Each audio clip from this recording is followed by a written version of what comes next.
Last night, soon after 2100 British Standard Time, Indian forces launched missile strikes against 9 sites in Pakistan and Pakistani-administered Kashmir. The government of India has described their actions as measured, non-escalatory, proportionate and responsible, and deliberately targeted at terrorist infrastructure. Following India's actions last night, a military spokesperson for Pakistan has stated that 26 Pakistanis have died and 46 were injured, including civilians and children. At a meeting of their National Security Council earlier today, the Pakistani government has stated that it reserves the right to respond in a manner of its choosing. This is an incredibly delicate moment, Mr. Speaker, in an evolving and fast-moving situation. As my right honourable friend, the Prime Minister, noted just now, rising tensions between India and Pakistan are a serious concern. The government has been monitoring the situation closely and staying in close contact with all of the key partners. Since the developments overnight, my right honourable friend, the Foreign Secretary, has been in contact with both the Indian External Affairs Minister, Jaishankar, and the Pakistani Deputy Prime Minister and Foreign Minister, Dar. Our High Commissioners in Delhi and Islamabad have also been in close contact with their hosts, and I met this morning with the Pakistani Finance Minister, Aurangzeb. The Foreign Secretary has also been coordinating closely with other partners, notably the United States and the Gulf. Our consistent message to both India and Pakistan has been to show restraint. They need to engage in dialogue to find a swift diplomatic path forward. The UK has a close and unique relationship with both countries. It is heartbreaking to see civilian lives being lost. If this escalates further, nobody wins. We clearly condemned the horrific terrorist attack last month, the worst such attack in Indian-administered Kashmir for many years. Now we need all sides to focus urgently on the steps needed to restore regional stability and ensure the protection of civilians. The UK will continue to work closely with our international partners in pursuit of short-term de-escalation and longer-term stability. The Foreign Secretary will have a chance to discuss the situation with EU foreign ministers in Warsaw today. He and the whole government will stay in close touch with the governments of India and Pakistan, as well as with those with influence in the region. Mr. Speaker, de-escalation is of the utmost importance, not least given the large numbers of British nationals in the region. The safety of British nationals will always be our priority. Overnight, we have issued factual updates to our travel advice for both India and Pakistan, updating British nationals on military activity and potential disruption to flights in the region. British nationals in both India and Pakistan should stay up to date with our travel advice and follow the advice of the local authorities. I'm acutely aware, Mr. Speaker, that for many communities across the UK, and indeed members across this House, this is a very personal and sensitive situation. The British Pakistani and British Indian communities make a huge contribution to this country. We recognise this will be a difficult time for many. We look to all community and faith leaders to spread a message that now is a time for coming together across religious and ethnic differences. Mr. Speaker, we now need to see calm heads. Britain will continue to play our full part for de-escalation and diplomacy, and I commend this statement to the House. Shadow Foreign Secretary Dave Patel. Speaker, on the 22nd of April, terrorists brutally killed 26 tourists in Fladnam in a barbaric and savage act of violence. Most victims were killed at point-blank range by gunshots to their heads. My thoughts and prayers were with all those that are affected by this murderous, violent terrorism in Fladnam. This was an act of terrorism, and we must reflect on the fact that Fladnam has joined Mumbai, New Delhi and other places in India that will be forever scarred by an act of terror. Mr. Speaker, this is clearly a precarious moment, and we want to see tensions ease between India and Pakistan. We want to avoid a state-on-state military escalation. We're also clear that India has the right to take reasonable and proportionate steps to defend itself and to dismantle the vile terrorist infrastructure. We know that terrorists based in Pakistan threaten India and Western interests. It was the country that Osama bin Laden was hiding in. And because of the long history of violence inflicted by terrorists on India, the UK has in place long-standing security cooperation agreements with India. And in fact, last week in this House, I reminded the government of those long-standing security agreements, why they exist, and why they should matter to us here in the UK. Given these links, the UK government should be at the forefront of working with our friends and allies to tackle the terrorist threats that we face collectively. While I know the Minister will not be able to speak about intelligence sharing between UK and India, can he at least confirm whether our intelligence and security services have been in contact with India about the incidents that took place and are supporting their investigations? Has the government provided any specific security assistance to India in the aftermath of the terrorist attack in Kashmir? Could Britain offer specific support that might help avert escalation? Does the Minister agree with the assessment made by India that the Resistance Front, who claim responsibility for the 22nd April attacks, are a front for Pakistan-based terrorist group Lashkar-e-Taiba? Lashkar-e-Taiba are a proscribed terrorist group who have a clear history of committing acts of terror against India and have reported links to Hamas, including reports that Hamas representatives have met with them earlier this year. Can the Minister confirm if the UK government is aware of any cooperation and links between Lashkar-e-Taiba and Hamas? I asked this of the Minister last week and he did not respond, so I'd welcome an answer on this important point today. And does the Minister know which terror groups are currently operating in Pakistan and their links to other terrorist groups that threaten our interests? Last week, the Minister said we are playing our role by trying to ensure that tensions do not escalate. The British government does have a role to play and needs to leverage its influence to help ease tensions. So can the Minister inform the House what are the direct discussions that are taking place between India and Pakistan governments since those attacks 2 weeks ago? Was the UK informed in advance of the actions being undertaken, and does the Minister have a plan to support easing these tensions? The Minister is referring to the Foreign Secretary's calls with counterparts and engagement. Can he give more evidence of those discussions? Have ministers undertaken an assessment of the terrorist infrastructure based in Pakistan? Has the Minister had discussions with the Pakistan government on this matter? And can ministers give assurances that there are sufficient measures in place to ensure that no British aid to Pakistan, either bilaterally or through multilateral sources, has ended up in the wrong hands? With these questions in mind, the diaspora communities here in the UK have strong links to both India and Pakistan, as the Minister has said. So can he give an update on the actions that will be taken to prevent the escalation of tensions impacting on communities in our country? Can he give details of extra consular capacity and support the UK will be given to the High Commissions in both countries and provide consular support to British nationals in Pakistan and India? And finally, will the Minister now be more forthcoming with the House about the government's assessment as to who carried out the terror attack in Kashmir, whether they were working with any other malign actors, and whether he is working through the security implications for the UK?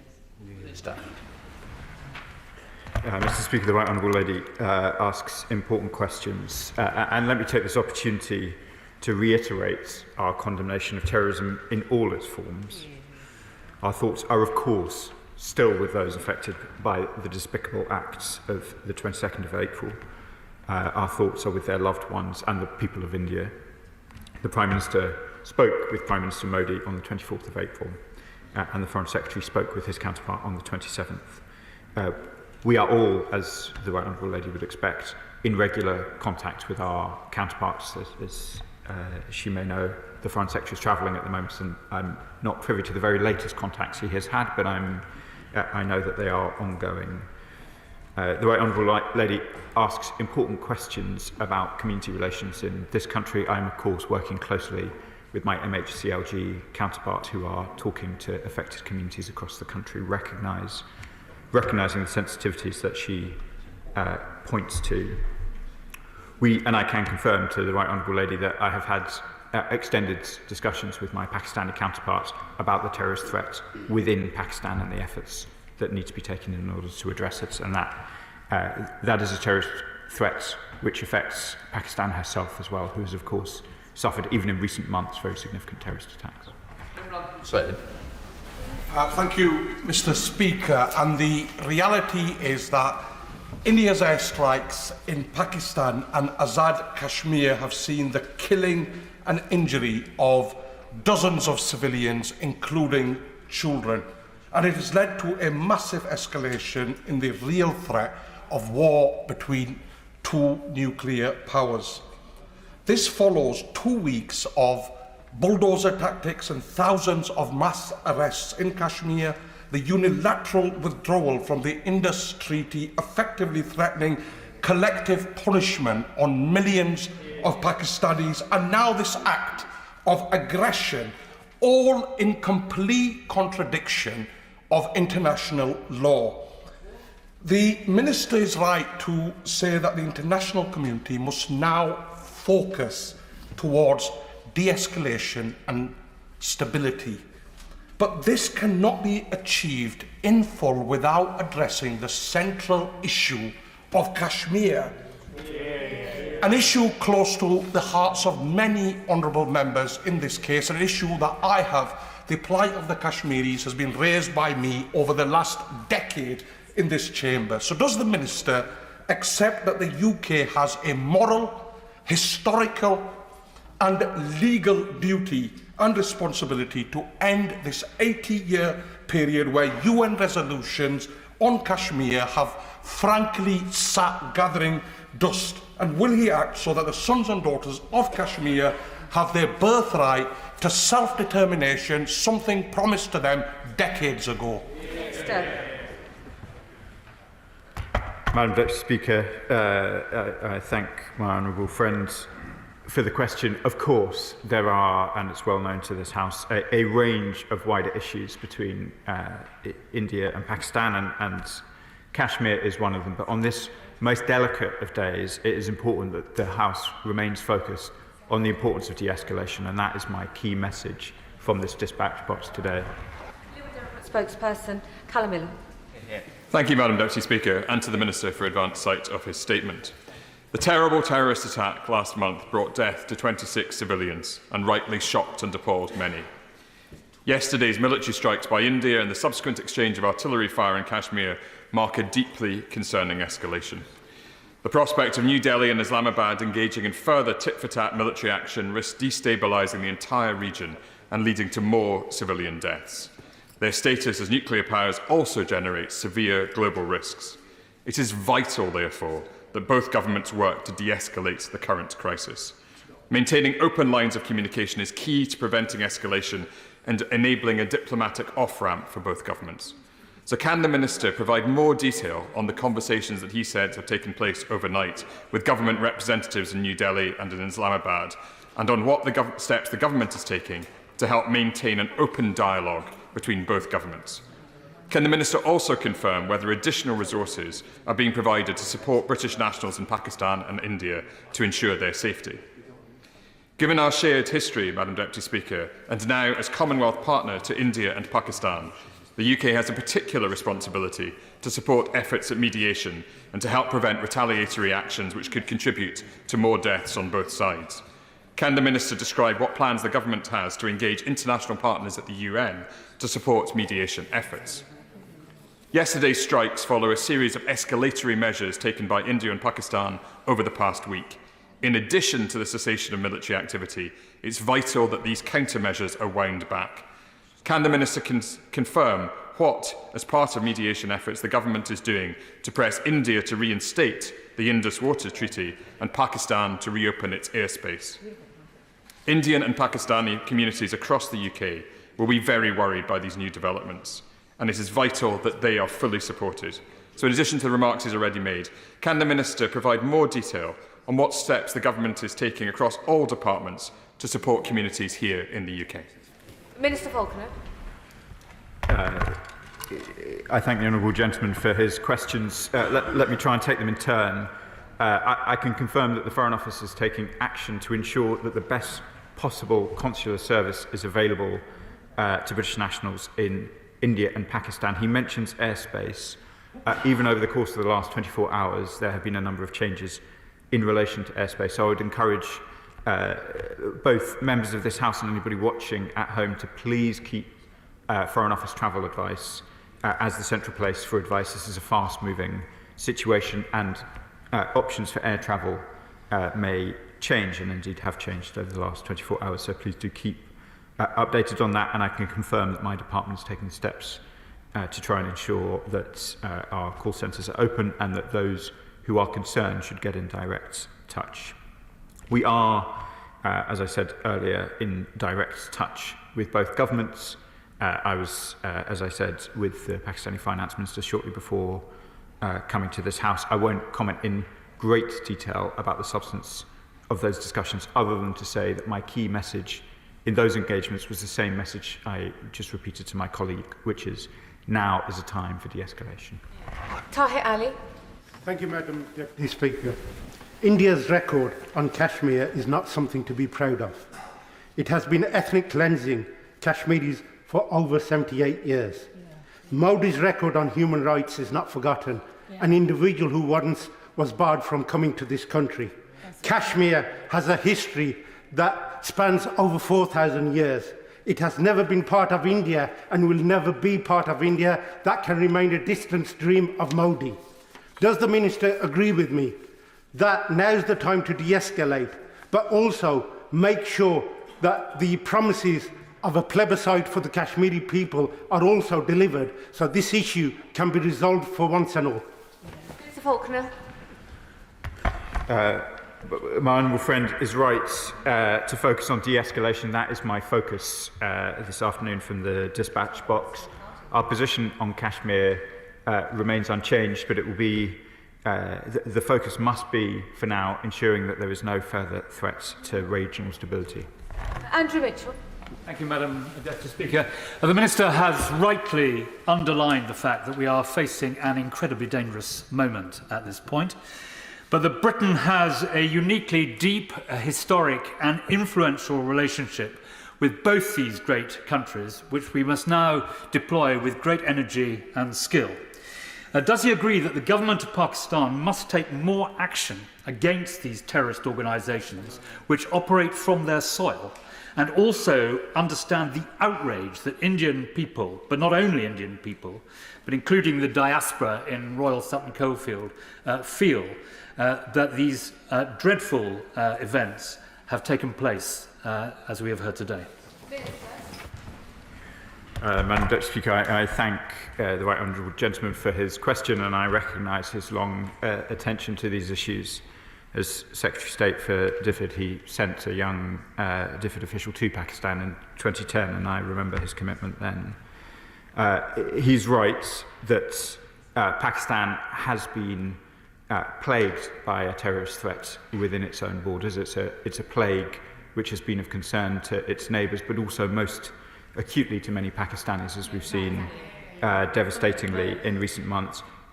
They must do more to seek to tackle that threat, and I've discussed that with Pakistani ministers through the course of my ministerial duties. India is, of course, right to feel outrage at its attack, at this terrible attack of the 22nd of April. There are now civilian casualties on both sides, and it is vital that we focus on de-escalation and trying to restore calm regional stability. Valerie Vaz. Thank you, Madam Deputy Speaker. Can I thank the Minister for coming to the House so soon? Could he confirm when he last met, or his department last met, with the ambassadors of both India and Pakistan, and will he ensure that the dialogue will continue with them? Minister.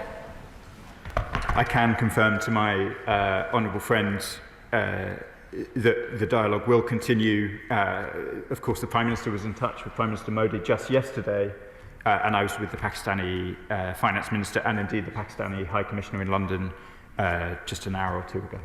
And Bob Blackman.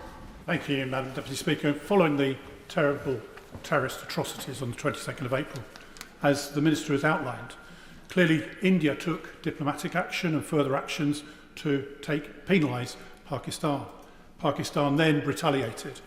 But it was made clear at the time by India that either Pakistan removes the terrorist bases along the line of control, or India would remove them. And last night, 9 sites were hit. These were terrorist bases where training took place.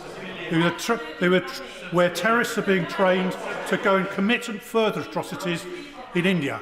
So will he now call on Pakistan to make sure those terrorist bases are removed once and for all? Minister. Madam Deputy Speaker, the situation remains incredibly delicate and fast-moving, and we have seen rival accounts through the course of the morning about events. We will, of course, track these events very carefully, and I responded to the Right Honourable Member for Sutton Coldfield earlier on the question of the terrorist groups in Pakistan which pose a threat to Pakistan as well as others.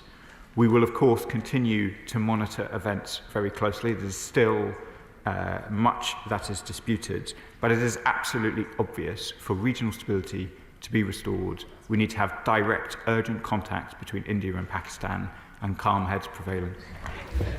Members need to temper the language and not to use statements such as misleading the House. Nasha. Thank you, Madam Deputy Speaker. 26 people have lost their lives in the Balam attack, the terrorist attack, and now 26 people lost their lives in yesterday's attack. The truth remains that there is no evidence presented to anybody to say, any partners, national, international partners, to say that Pakistan was indeed responsible for the attack in Balam. That is not being presented. Does the Minister agree with me, and I thank the Minister for coming so soon to the House and all his efforts in trying to de-escalate, but to actually get de-escalation, then, and if India is so certain, then does he agree with me that India should be sharing that evidence with the world to justify this barbaric attack on killing 26 people and attacking mosques in the middle of the night? Minister Faulkner. Madam Deputy Speaker, as I said in the previous answer, there is clearly considerable amount of debate about the facts of what has happened just in the last few hours. I do not wish to focus, and it would indeed be inappropriate for the UK to speculate on those exact facts. We need to focus from this House on de-escalating the risks to regional stability that we see today. Ayub Khan. Thank you, Madam Deputy Speaker. There's enormous distrust between both nations, which stems from the dispute of Kashmir. Immediately after those terrorist events in India last month, India was quick off the mark to blame Pakistan. And Pakistan, in response, made it plain that they had nothing to do with it. Pakistan's position is, how can terrorists travel 230 kilometers in a devastating terrain, by foot, armed, assassinate people, and in return by foot into Pakistan, in an area which is the most militarized zone on this planet? So it is somewhat incredulous that a blame was put on Pakistan almost virtually within an hour of this atrocity. Will the Minister commit to leveraging our diplomatic influence to encourage an environment conducive to open dialogue? And would he agree with me that there is an ever-growing imperative to normalise relations and address underlying issues from territorial disputes to acts of violence through peaceful negotiations and mutual understanding? The Honourable Member is right to finish his remarks focusing on the importance of direct dialogue, which of course I support, and I won't seek to adjudicate from this dispatch box on the competing claims about the facts. Thank you very much, Madam Deputy Speaker. After the recent terrorist attack, and as tensions on the subcontinent sadly escalate and videos of the destruction circulate, many of my Slough constituents of Indian and Pakistani heritage are extremely worried about the safety of their loved ones as bullets fly and as bombs drop, especially those of Punjabi and Kashmiri heritage, because they have and already have and will be impacted most by the death and injuries to their family and loved ones. So while sending condolences to all affected and recognising the UK's historic ties and responsibilities, can the Minister assure Parliament that our government will be at the forefront of efforts to de-escalate tensions between the two nuclear-armed nations, and that we will ensure that negotiations are enabled to chart a path to peace and prosperity? Minister. I can assure my honourable friend that we are very much involved in the efforts to try and encourage de-escalation. And for those with constituents who are either themselves or their family concerned by developments, I would encourage members across the House to point their constituents towards our travel advice, which we will keep updated as and when the situation requires. French. Thank you, Madam Deputy Speaker. The barbaric terrorist attacks in Kashmir on innocent Indian and Nepali tourists caused deep distress in my Old Bexley and Sidcup constituents, which is home to many Indian nationals and also those of Nepali nationality.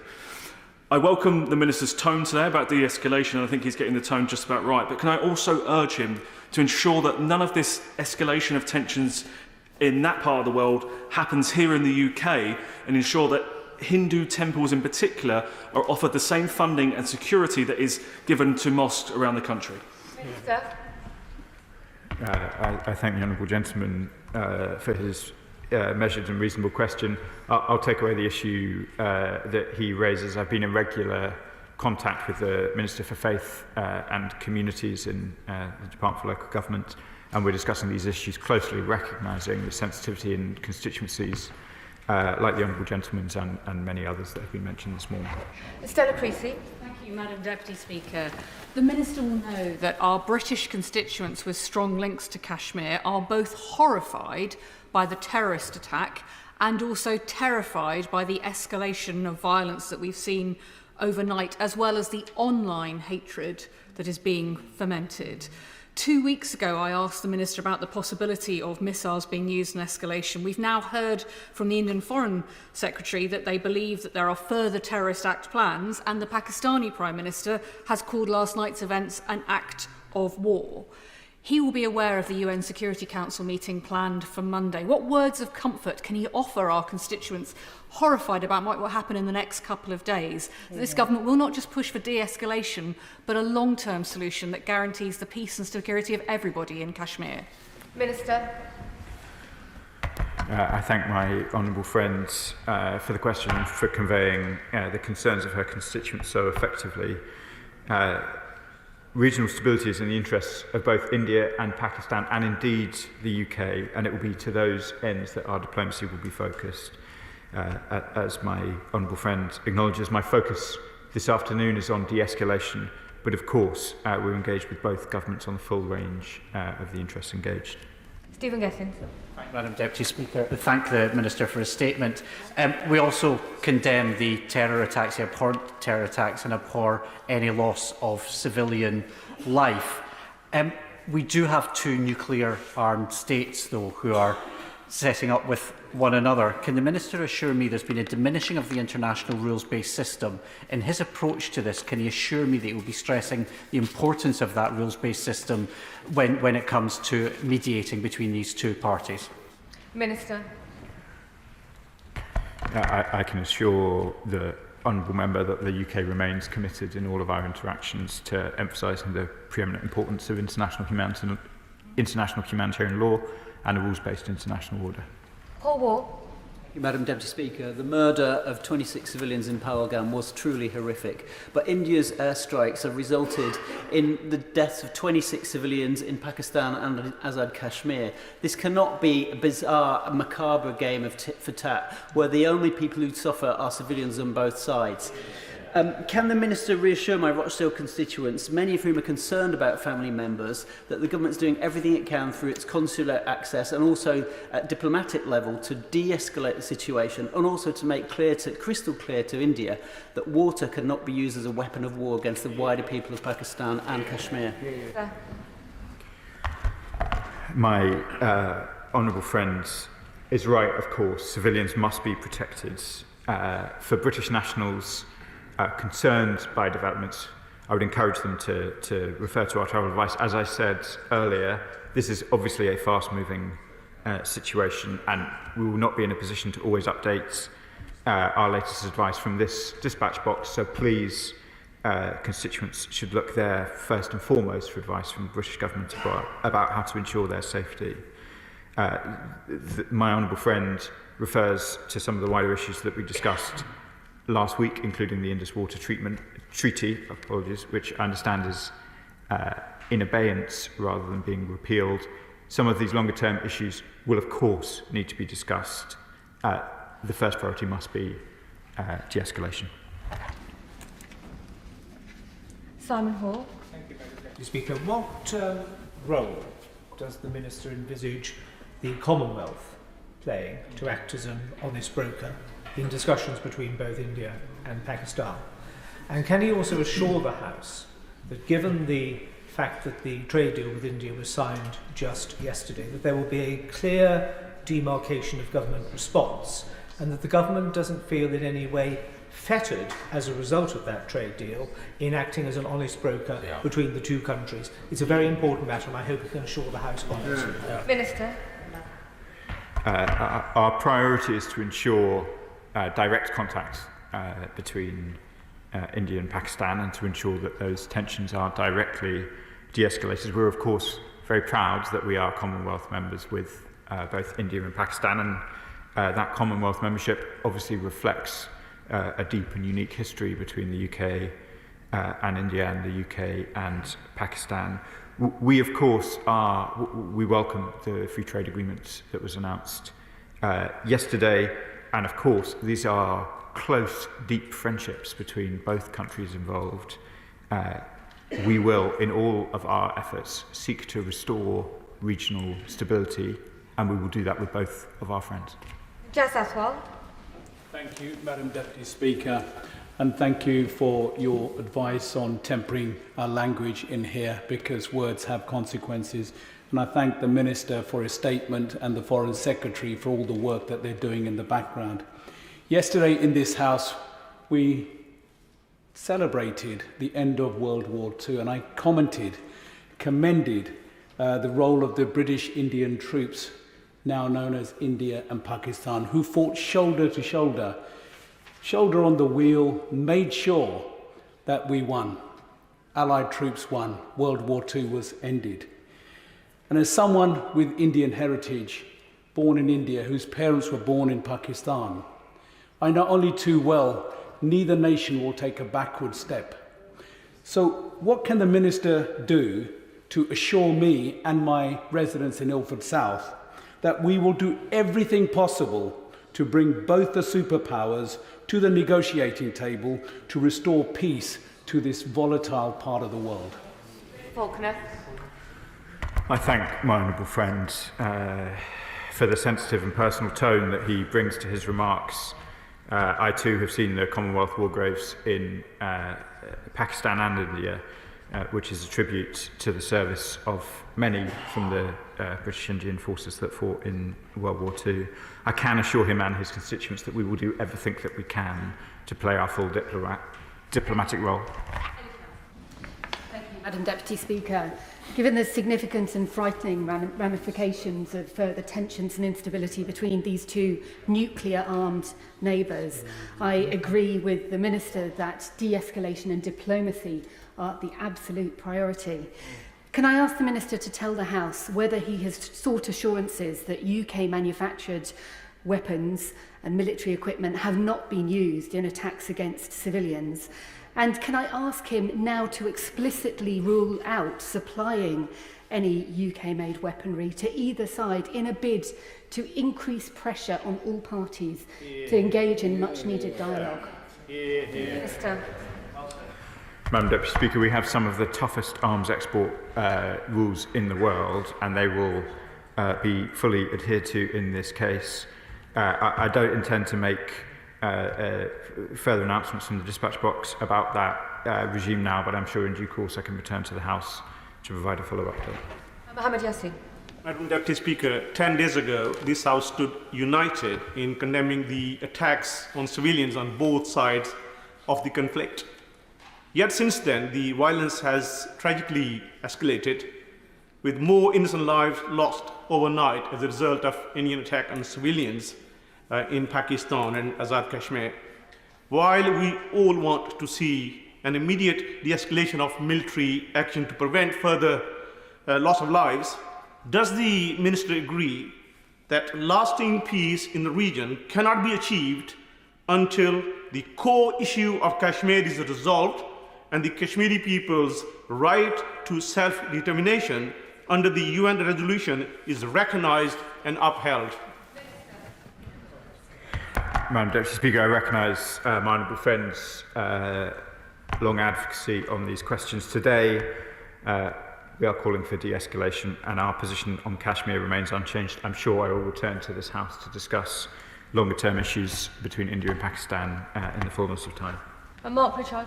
Thank you, Madam Deputy Speaker. May I welcome the Minister's statement. Of course, terrorism, wherever it occurs, should be condemned.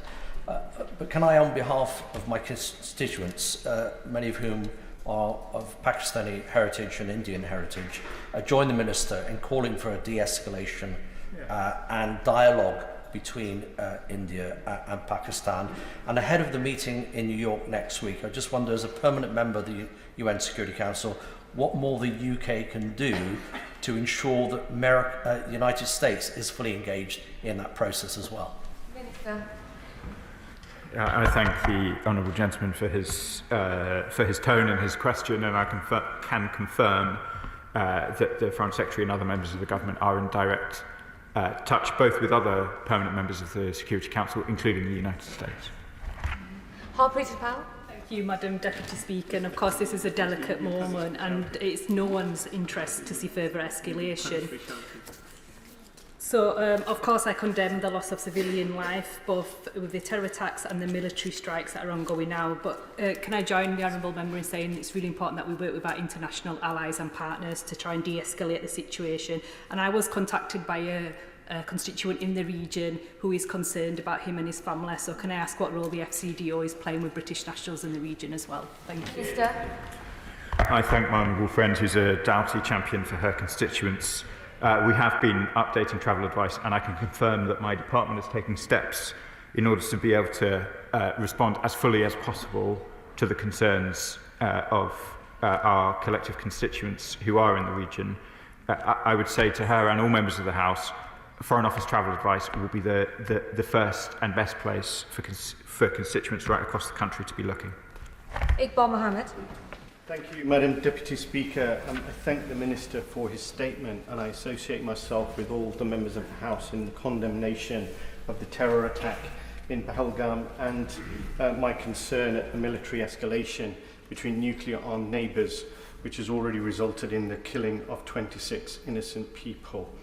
I have thousands of both Kashmiri and Indian constituents. I myself am of Indian heritage.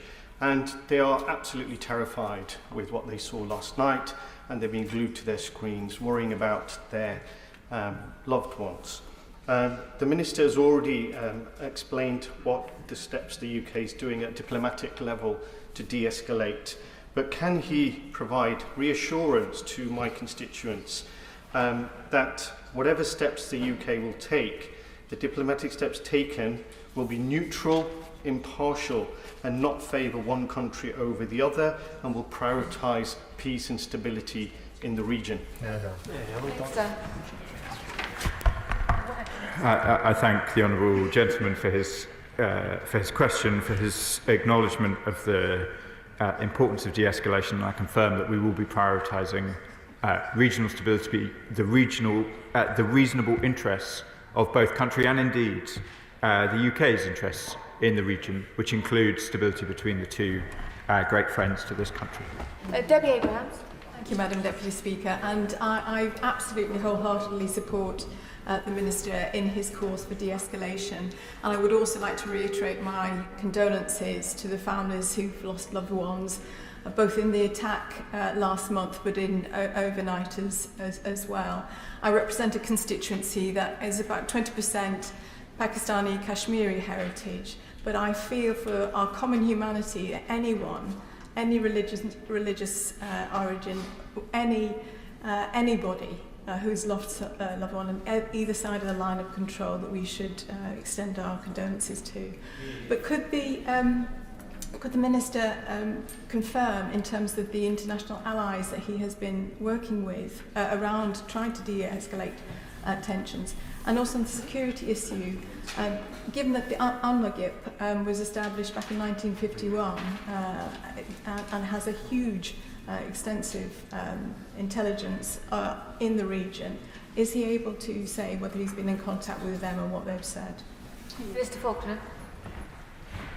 I can confirm, Madam Deputy Speaker, that as well as the direct contact with India and Pakistan and the variety of other nations that I've mentioned over the course of this afternoon, we will continue to be in wide touch, including with colleagues in the Gulf, and I'm due to speak shortly to my Saudi Arabian counterparts as well.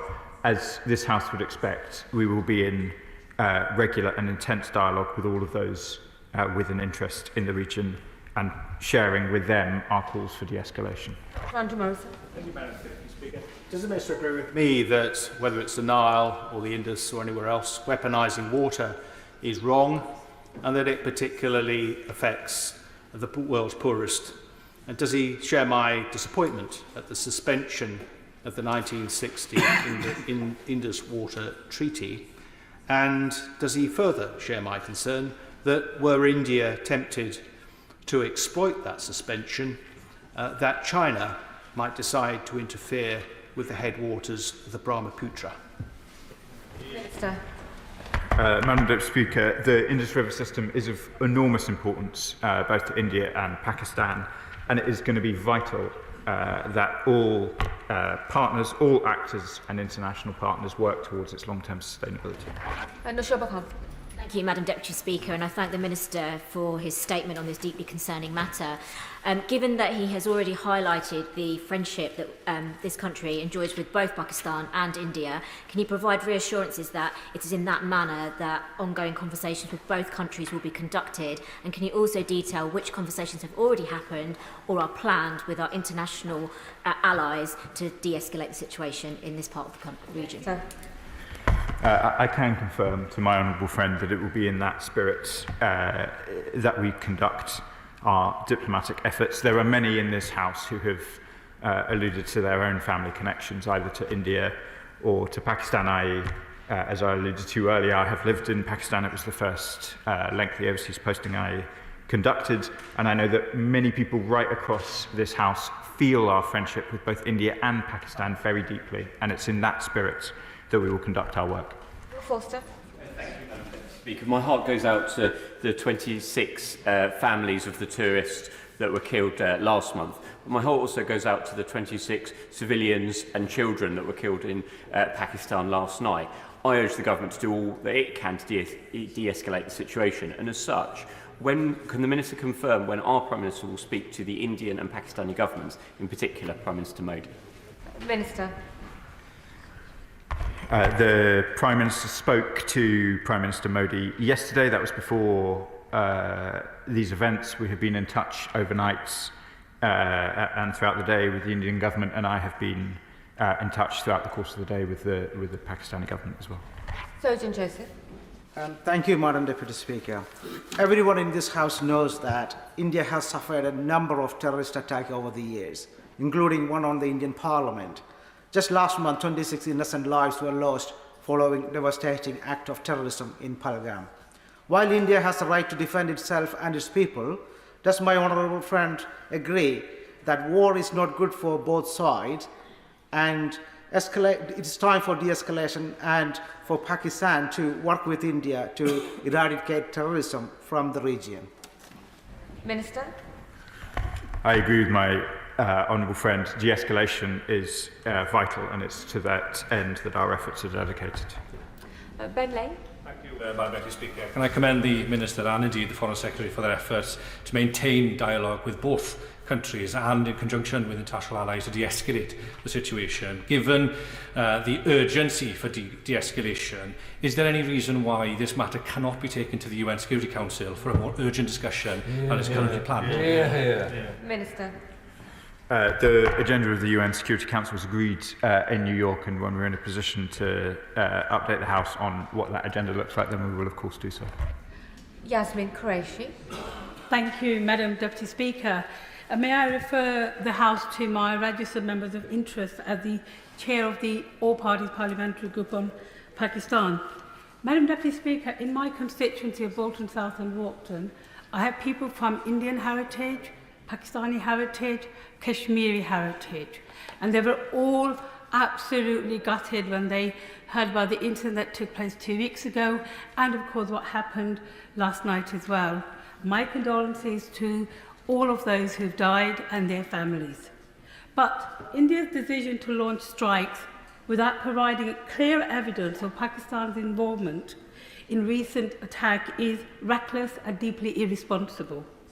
Pakistan, despite being routinely blamed, has actually suffered more in terms of terrorism in the last 10-15 years than any country in the world. And even in March, there was a terror attack there. But Pakistan has responded very carefully to what's happened. What I would ask, can I ask the Minister that would he urge India to stop escalating tension and to press for credible evidence and dialogue instead of aggression? Mr Faulkner. Madam Deputy Speaker, our focus from the dispatch box is de-escalation and regional stability.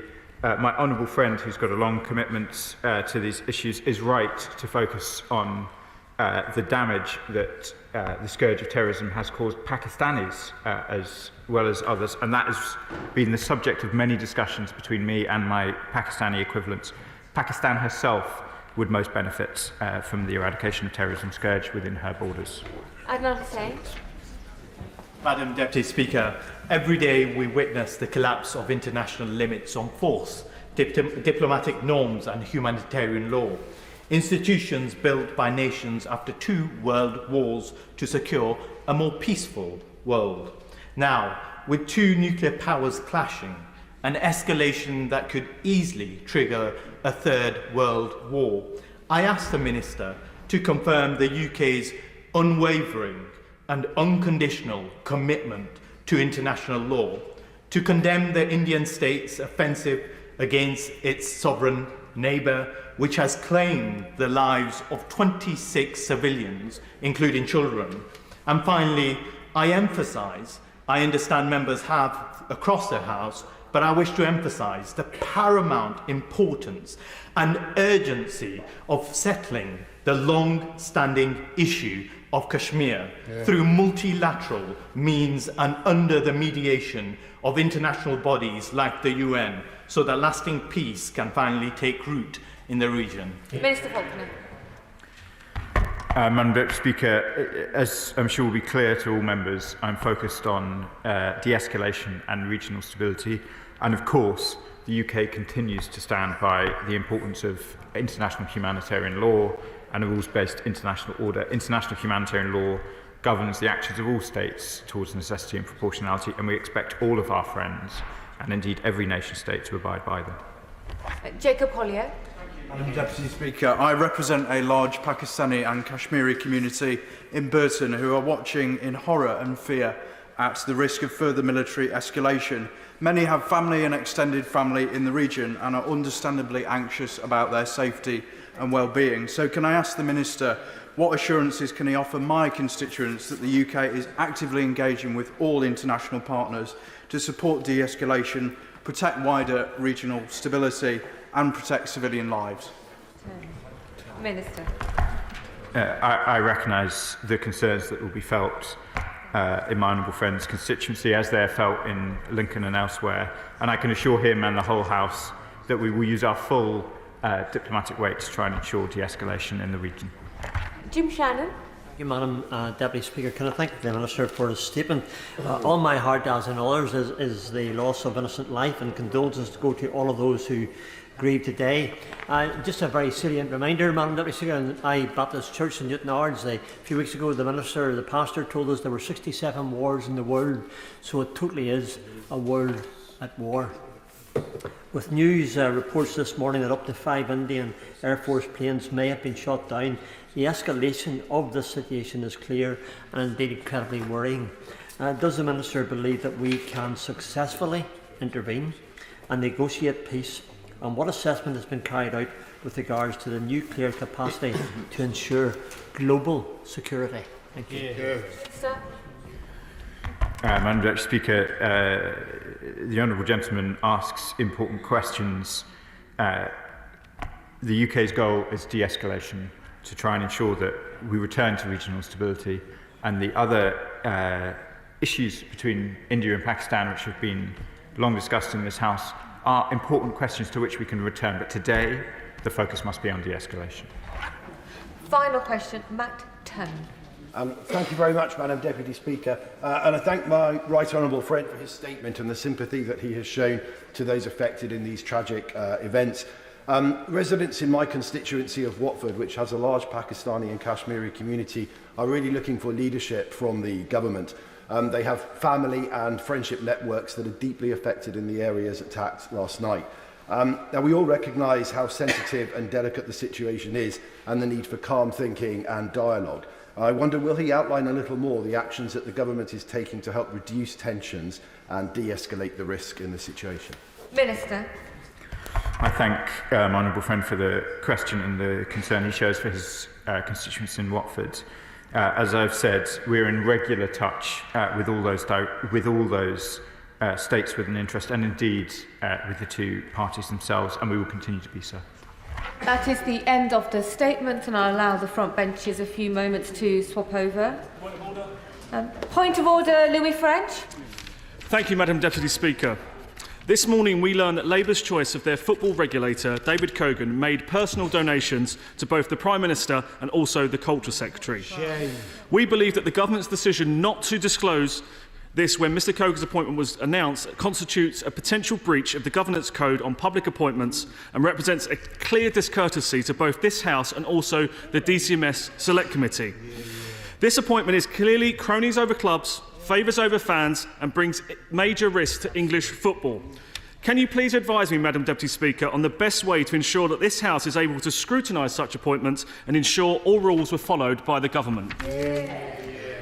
I am grateful to the honourable member for giving notice of his point of order.